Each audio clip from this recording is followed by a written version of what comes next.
Hello everyone, welcome back new brand video. In this video I'm going to be showing you how to fix this type of error on TikTok. No internet connection, connect to the internet and try again.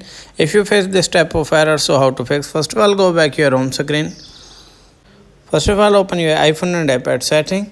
Then tap on Wi-Fi and make sure that connect strong Wi-Fi connection. Turn off Wi-Fi together. At least the 30 seconds you have turn it on.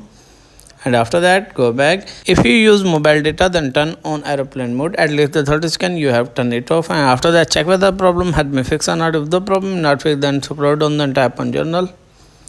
Scroll down, then tap on transfer or reset iPhone. Then tap on reset. Then tap on reset network setting. Enter your passcode. Then click on reset network setting.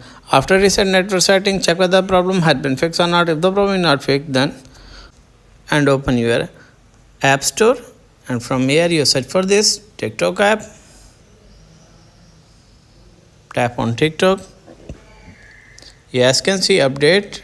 What you need to do is tap on update your TikTok app, and after update your TikTok app, check whether the problem had been fixed or not. If the problem is not fixed, then go back to your home screen and open again iPhone and iPad setting, and from here you scroll down, then tap on journal, then tap on iPhone storage, scroll down, then tap on TikTok app, and from here what you need to do is offload your app, and after a few minutes you have again install, and after that I hope your problem will be fixed. If the video is helpful, then like and subscribe my channel. If you have any problem, share with me in the comments box. I am help you more. Thanks for watching.